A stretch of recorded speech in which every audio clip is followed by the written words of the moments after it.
홍해를 건너가는 기적이라는 제목으로 하나님의 말씀을 전하도록 하겠습니다. 세계적인 작곡가 베토벤을 여러분 잘 아실 것입니다. 실물의 얼굴을 한번 보여드리겠습니다.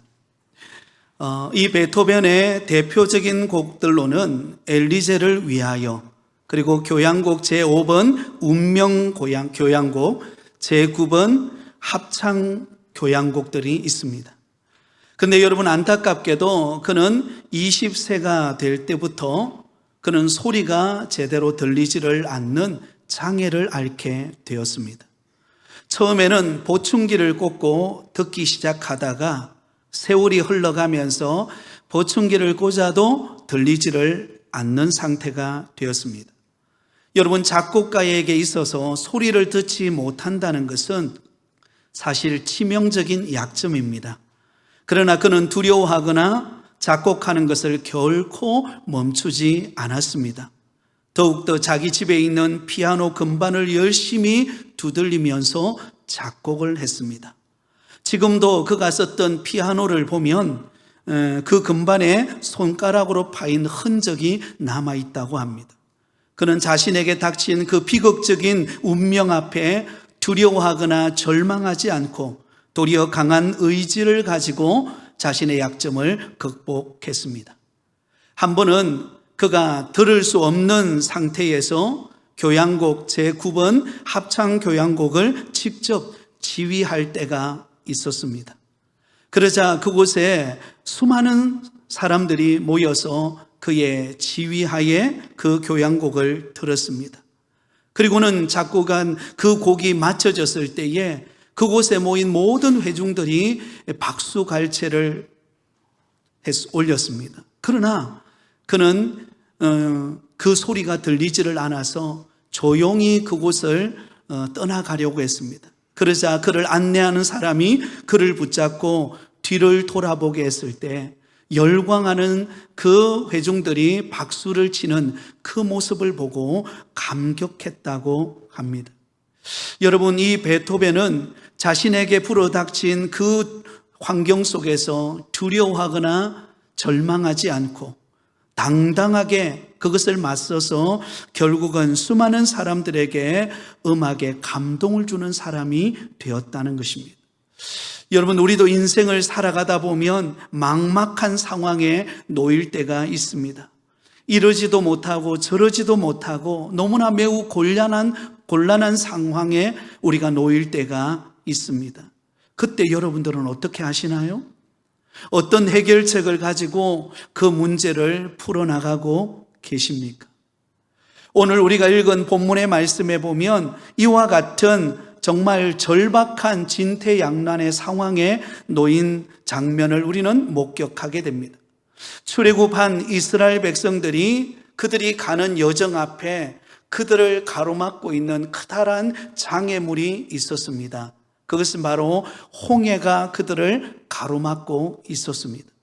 그런데 더 큰 문제는 홍해가 그들을 가로막는 것으로 끝나지 않고 그들의 뒤편에서는 애굽 바로의 군대가 추격해 달려오고 있었습니다. 여러분, 그 당시 애굽의 그 최고의 훈련된 정예 부대가 그들을 추격해 오고 있는 상황이었습니다. 앞에는 홍해바다, 그리고 뒤에는 바로의 군대가 추격해 오는 정말 이러지도 못하고 저러지도 못하는 상황에 놓이게 되었습니다.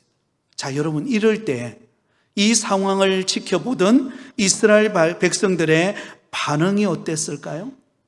그 장면을 지켜보는 이스라엘 백성들의 반응은 매우 부정적인 반응들이었습니다. 가장 먼저 보인 반응은 두려워하는 마음이었습니다. 10절 말씀을 우리 같이 읽겠습니다. 10절입니다. 바로가 가까이 올 때에 이스라엘 자손이 눈을 들어 본적 애굽 사람들이 자기들 뒤에 이른지라 이스라엘 자손이 심히 두려워하여 여호와께 부르짖고.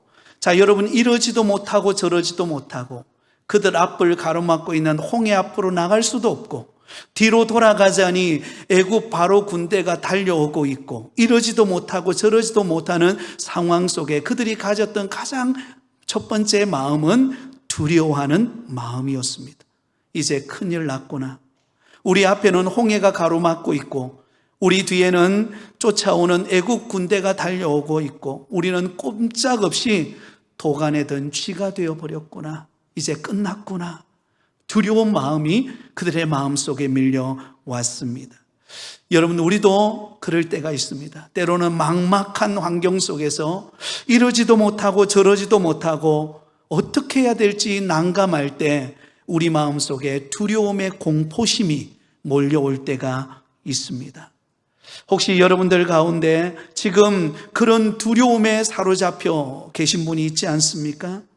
왠지 모르게 안 될 것만 생각이 나고 못할 것만 생각나고 이제 끝났구나 라는 두려움이 내 마음을 짓누르고 공포감을 가져다 주고 있지는 않습니까? 그러나 여러분 기억하실 수 있기를 바랍니다. 하나님은 우리 마음속에 두려운 마음을 주시는 분이 아닙니다. 그러면 누가 우리 마음에 두려움을 줄까요? 마귀가 우리 마음에 두려움, 부정적인 두려움의 생각을 갖게 만드는 것입니다. 그러므로 과감하게 우리의 마음속에 생겨나는 두려움을 하나님께 맡겨드리는 여러분 되기를 바랍니다. 디모데후서 1장 7절에 보면 이렇게 말합니다. 우리 같이 읽습니다. 하나님이 우리에게 주신 것은 두려워하는 마음이 아니요 오직 능력과 사랑과 절제하는 마음이. 하나님이 우리에게 주시는 마음은 두려운 마음이 아니래요. 그러므로 이 시간에 예배 드리는 가운데 저와 여러분의 마음속을 짓누르고 있는 모든 두려움의 문제를 우리 주님께 내어 맡기시기를 예수님의 이름으로 축원드립니다. 자, 그 다음에 이스라엘 백성들이 보인 반응은 무엇입니까? 모세를 원망하는 것입니다. 11절입니다. 같이 읽습니다. 그들이 또 모세에게 이르되 애굽에 매장지가 없어서 당신이 우리를 이끌어내어 이 광야에서 죽게 하느냐? 어찌하여 당신이 우리를 애굽에서 이끌어내어 우리에게 이같이 하느냐? 이러지도 못하고 저러지도 못하는 상황 가운데 그들의 마음속에 두려움이 찾아왔을 때 그들이 보인 반응은 그들을 이끌어가는 모세를 원망하는 것이었습니다. 아니, 애굽 땅에 매장지가 없어서 우리를 이끌어내어 이 광야에서 우리를 죽게 만드느냐? 어찌하여 우리를 애굽에서 이끌어내가 이같이 만들었느냐? 라고 하면서 모세를 원망하게 됩니다. 사랑하는 여러분, 우리에게 이러지도 못하고 저러지도 못하는 힘든 환경에 우리에게 찾아왔을 때 여러분들은 혹시 누군가를 원망하고 계시지는 않습니까? 내가 그 사람만 아니었다면 이런 상황은 발생하지 않았을 텐데, 내 남편 때문에, 내 아내 때문에, 교회 때문에, 직장 때문에 이런 일이 발생한 것 아닌가라고 원망하고 불평하고 계시는 분이 혹 있지 않습니까? 옛날에 TV 오락 프로 중에 장수마을이라고 하는 그런 프로가 있었습니다. 그때 할아버지들이 나와서, 할아버지하고 할머니들이 나와서 이렇게 퀴즈를 푸는 그런 오락 프로였는데요. 할머니에게 옆에 계시는 할아버지 남편을 볼 때 뭐가 생각나세요? 4글자로 말해보세요 했더니 평생 원수라고 말했다고 합니다. 평생 원수. 여러분, 막막한 상황 속에서 우리 마음속에 뭔가 원망하고 싶은, 뭔가 막 퍼붓고 싶은 그런 마음들이 생기지 않나요? 그러나 여러분, 그럴 때에 문제를 해결할 수 있는 방법은 원망하는 게 아닙니다. 오히려 그 반대로 생각하는 것입니다. 감사할 것을 찾아내는 것입니다. 시편 50편 14절 15절에 보면 이렇게 말합니다. 우리 같이 읽습니다. 감사로 하나님께 제사를 드리며 지존하신 이에게 내 소원을 갚으며 환난 날에 나를 부르라. 내가 너를 건지리니 네가 나를 영화롭게 하리로다. 감사함으로 하나님께 제사를 드리며. 아이고 목사님, 감사할 게 있어야 감사하죠. 아니에요. 가만히 생각해보고 또 생각해보면 감사할 게 있습니다. 여러분, 오늘 이 자리에 나와서 예배 드릴 수 있는 것도 하나님께 감사인 줄 믿습니다. 여러분, 이 자리에 나와서 예배를 드리고 싶지만 드릴 수 없어서 지금 유튜브로 병원에서, 가정에서 예배 드리는 성도님들도 계세요.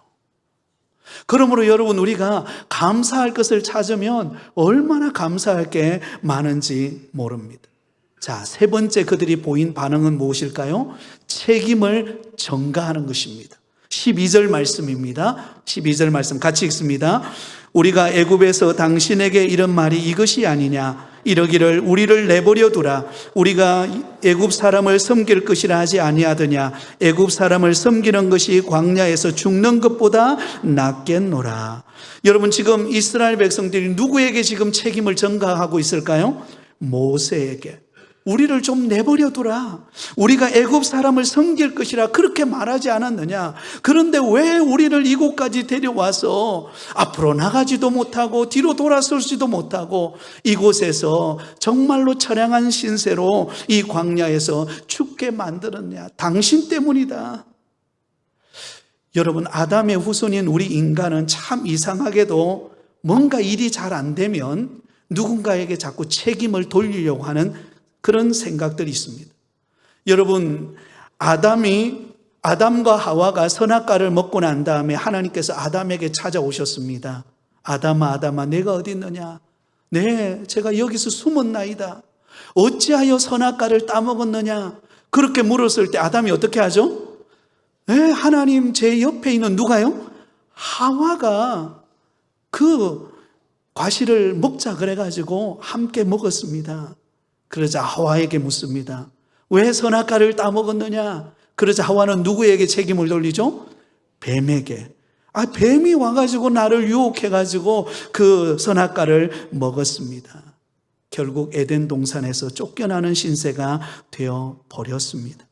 여러분, 이처럼 우리에게 막막한 현실과 어려움이 닥쳐올 때 우리 마음속에는 두려운 마음, 원망하고 싶은 마음, 누군가에게 책임을 전가하고 싶은 마음들이 우리에게 솟아납니다.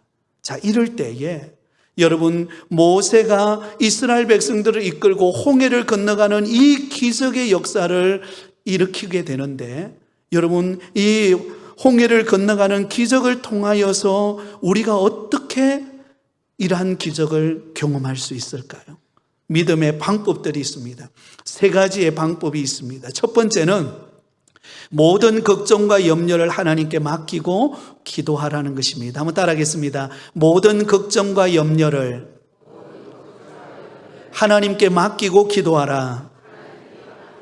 네, 우리 마음속에 어려움을 당하고 앞뒤가 꽉 막혀서 어떻게 할지 못하는 진퇴양난의 상황에 부딪혔을 때 우리 마음속에는 온갖 걱정과 염려와 두려움과 불안들이 생기게 됩니다. 그때 우리가 어떻게 해야 될까요? 하나님께 맡기고 기도하라는 것입니다. 10절 말씀을 우리 같이 읽습니다. 바로가 가까이 올 때에 이스라엘 자손이 눈을 들어 본적 애굽 사람들이 자기들 뒤에 이른지라 이스라엘 자손이 심히 두려워하여 여호와께 부르짖고. 자, 13절 상반절에 보면 이렇게 말씀하고 있습니다. 모세가 백성에게 이르되 너희는 두려워하지 말고. 여러분, 이스라엘 마음속에는 두려움이 찾아왔습니다. 앞뒤가 꽉 막혀 있는 그 상황 속에서 온갖 염려와 걱정이 그들의 마음을 짓누르고 그들을 마비시켜 버렸습니다. 그러므로 여러분, 그런 두려움이 찾아오고 염려와 걱정이 찾아오니까 아무것도 하지 못하고 여러분, 그들은 절망할 수밖에 없었습니다. 그러나 두려움이 찾아올 때 우리가 해야 할 일이 무엇입니까? 걱정과 염려를 하나님께 맡기고 기도하는 것입니다. 하나님께 맡기고 기도할 때 하나님은 역사하십니다. 빌립보서 4장 6절과 7절 말씀을 보면 우리가 잘 아는 말씀이죠. 같이 읽습니다. 아무것도 염려하지 말고 다만 모든 일에 기도와 간구로 너희 구할 것을 감사함으로 하나님께 아뢰라. 그리하면 모든 지각에 뛰어난 하나님의 평강이 그리스도 예수 안에서 너희 마음과 생각을 지키시리라. 예, 우리가 하나님 앞에 기도하면 당장 그게 사라지진 않아요. 다 소멸되진 않습니다. 그러나 여러분, 두려움의 포로가 되지는 않습니다. 기도하는 가운데 우리 마음이 전능하신 하나님께서 역사하실 것에 대한 믿는 믿음이 생기게 됩니다. 그러므로 여러분, 우리 마음에 두려움이 찾아오고 염려와 걱정이 찾아올 때 하나님께 부르짖어 기도하는 믿음의 성도가 되시기를 바랍니다. 여러분, 야곱은 정든 고향을 떠나서 이제 밧단 아람에서 외삼촌 라반의 집에서 20년을 살고 이제 때가 되어서 그가 고향 땅으로 돌아오게 됩니다. 고향 땅으로 돌아온다는 소식을 들었던 형 에서가 그동안 20년 동안 일을 갈면서 이 야곱을 기다렸습니다. 돌아오기만 해봐라. 가만두지 않겠다. 그리고는 돌아온다는 소식을 듣고 400명의 군사를 데리고 여러분 이 야곱에게 달려옵니다. 그때 야곱은 그 형이 400명의 군사를 데리고 온다는 소식을 들었을 때에 그와 함께 했던 사람들을 먼저 보내놓고는 야복 강가에서 밤을 지새우면서 기도의 씨름을 하게 됩니다. 자신의 모든 걱정과 염려, 불안, 왜 불안하지 않겠습니까? 20년이라는 세월 동안 야곱의 마음속에, 형 에서의 마음속에, 여러분, 야곱은 형 에서를 두려워했고 형 에서는 동생 야곱을 가만두지 않겠다라고 20년 동안 일을 갈았습니다. 가만히 있겠습니까? 근데 그때 여러분 야복 강가에서 하나님 앞에 기도할 때에, 그 모든 염려를 맡기고 기도할 때에 하나님의 역사가 나타납니다. 형의 마음을 하나님이 어루만지시고 녹이게 됩니다. 그러자 동생 야곱이 형 에서를 만났을 때에 여러분 형 에서가 너무나 반가워서 그 동생 야곱을 껴안고 사랑하는 동생을 맞이하는 것을 우리가 보게 되었습니다. 어떻게 그 일이 가능했을까? 모든 염려와 걱정을 하나님께 맡기고 기도했기 때문인 줄 믿습니다. 열왕기하 20장에 보면 히스기야가 병들어 죽게 되었습니다. 이사야 선지자가 히스기야 왕에게 찾아와서 왕이시여 이제 집을 정리하십시오. 하나님이 왕의 생명을 거두어 가실 것입니다. 청천벽력과 같은 소식을 듣게 됩니다. 그때 히스기야 왕이 어떻게 하죠? 여러분 하나님 앞에 간절히 부르짖어 기도합니다. 낯을 벽으로 향하고 하나님께 간절히 눈물로 통곡하면서 하나님 앞에 간절히 생명을 살려달라고 기도합니다. 어떤 일이 벌어집니까? 하나님께서 그의 생명을 연장시키는 기적의 역사가 일어난 줄 믿습니다. 열왕기하 20장 5절에 이렇게 기록되어 있습니다. 같이 읽습니다.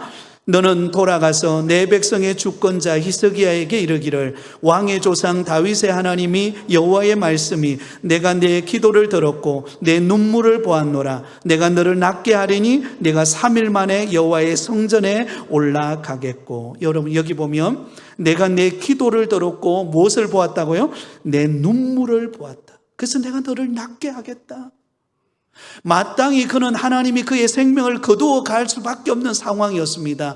그러나 하나님 앞에 그 모든 염려와 걱정을 맡기고 기도하며 눈물로 간구할 때에 하나님께서 그의 생명을 15년 연장시키는 기적의 역사가 일어나게 된 것입니다.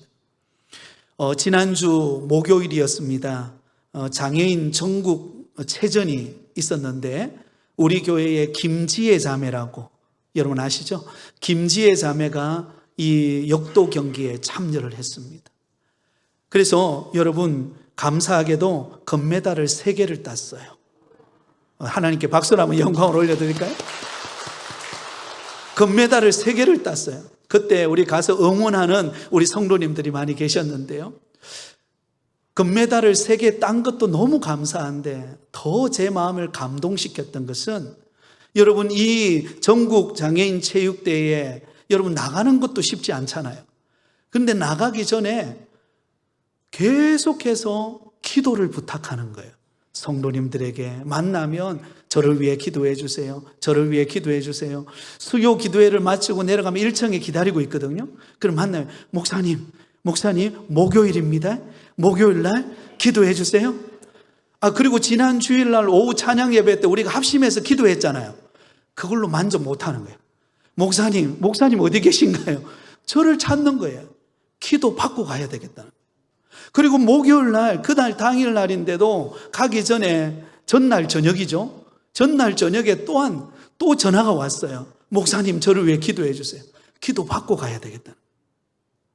그래가지고 여러분, 하나님의 은혜로 그 엿기를 들었는데, 제가 알기로는 121km를 들었다는 걸 제가 알고 있습니다. 여러분, 121km 들어보셨습니까? 이거 쉽지 않습니다. 그러면서 하나님께 감사했던 건, 하나님께서 김지혜 자매를 통해서 하나님이 영광을 받으시는구나.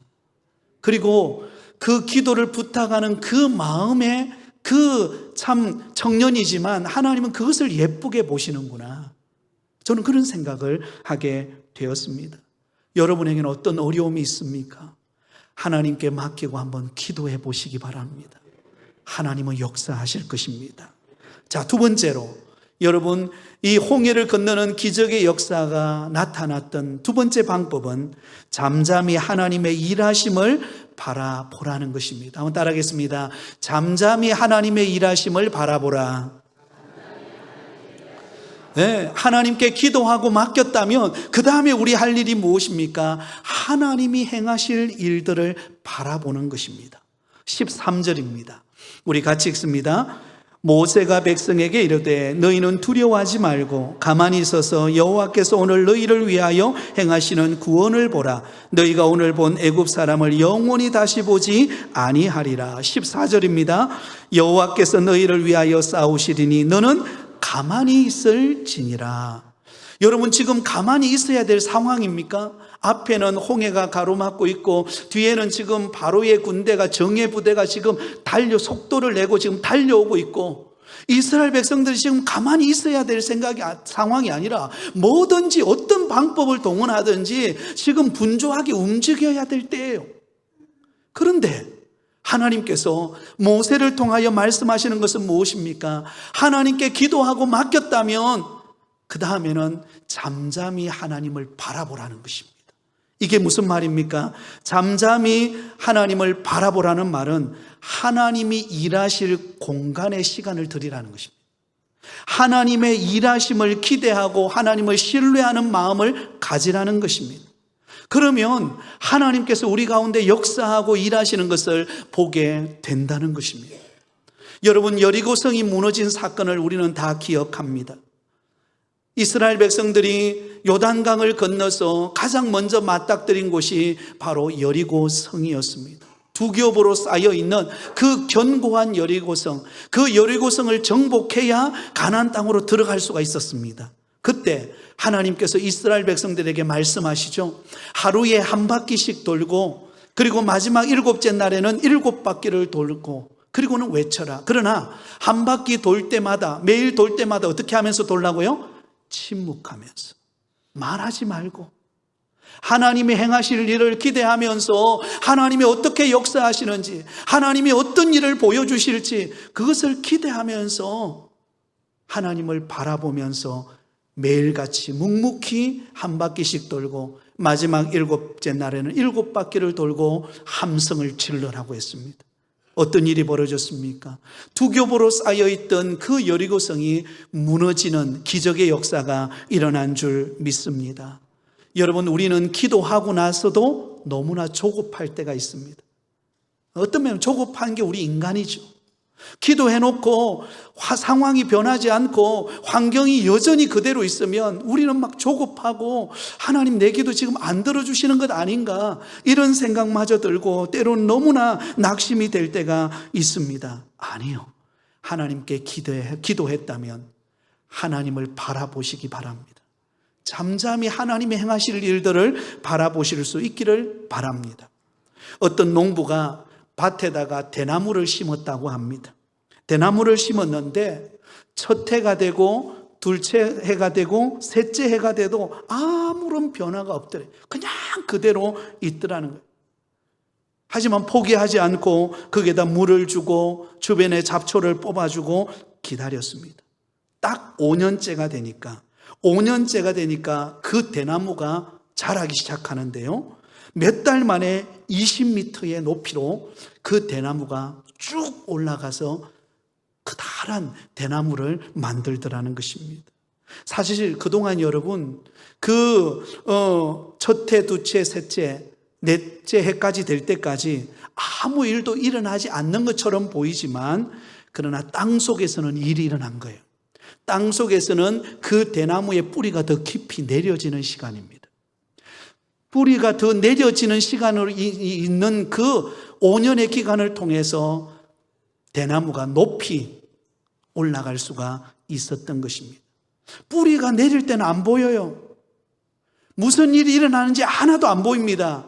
그러나 대나무가 때가 되면 쑥 자라서 여러분 대나무 숲을 이루듯이 하나님은 우리의 인생 가운데 때로는 보이지 않는 것처럼 보이고 아무 일도 일어나지 않는 것처럼 보이고 여전히 내 상황은 막혀서 어떻게 해야 될지 모르지만 하나님은 그곳 가운데서 일하고 계시는 줄 믿습니다. 그리고 때가 되면 하나님이 열매를 맺게 하시는 은혜를 주십니다. 우리는 그날을 기대하면서 하나님 앞에 기도하고 잠잠히 하나님을 바라보고 맡기며 살아가실 수 있기를 바랍니다. 마지막 세 번째는 말씀을 붙잡고 믿음으로 나아가라는 것입니다. 한번 따라하겠습니다. 말씀을 붙잡고 믿음으로 나아가라.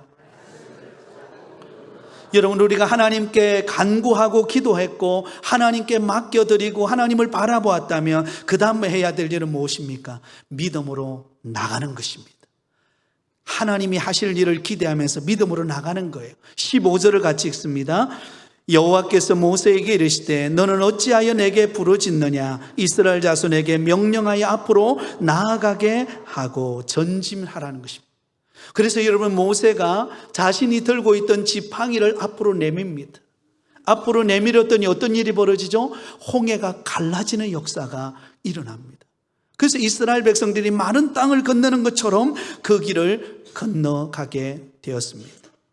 여러분, 이 홍해의 기적 사건을 어느 유치원에서 어느 선생님이 그 홍해 사건은 거짓말이다. 어떻게 홍해 사건이 이루어질 수 있는가? 어떻게 바다가 갈라져서 200만이 넘는 사람들이 그곳을 지나갈 수 있는가? 그것은 거짓말이다. 그러자 어떤 유치원생이 손을 들고 말을 했습니다. 선생님이 말할 때에 그 홍해를 건너간 것이 아니라 갈대밭을 지나갔다고 했는데 그게 더 기적 아닙니까? 갈대밭을 지나갈 때에 이스라엘 백성들이 지나갔는데 그 다음에 오는 바로의 군대가 그 갈대밭에서 다 수장되었다 그랬는데 그 갈대밭에서 수장된 게 더 기적 아닙니까? 그렇게 말했다고 합니다.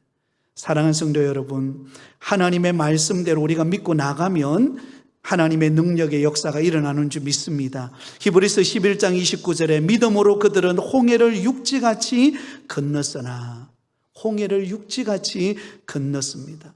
여러분, 홍해를 건너가는 일은 쉽지 않습니다. 그런데 믿음으로 순종하고 나갈 때 하나님의 능력의 역사가 일어나게 되었습니다. 노아도 하나님께서 홍수 심판을 앞두고 방주를 지으라고 했습니다. 무려 120년이라는 시간 동안 방주를 짓죠. 얼마나 수많은 사람들이 조롱하고 비난했겠습니까? 저 허송세월을 보내고 있다고. 그러나 노아는 묵묵히 하나님의 말씀대로 믿음의 발걸음을 내어딛고 여러분 방주를 지었습니다. 결국은 때가 되어서 홍수 심판이 임하고 그 가족이 구원을 받습니다. 시몬 베드로가 갈릴리 바다에서 밤새도록 그물을 내렸지만 제대로 된 고기 한 마리 잡지 못했을 때 예수님께서 그의 곁에 오셔서 말씀하셨습니다. 깊은 데로 가서 그물을 내리라. 그러자 시몬 베드로가 말하죠. 믿음의 고백을 합니다.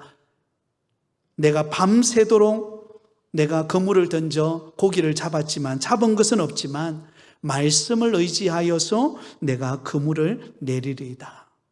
그러자 여러분, 하나님께서 기적적인 역사를 일으키죠. 그물이 찢어질 정도의 많은 고기를 잡는 역사가 일어나게 되었습니다.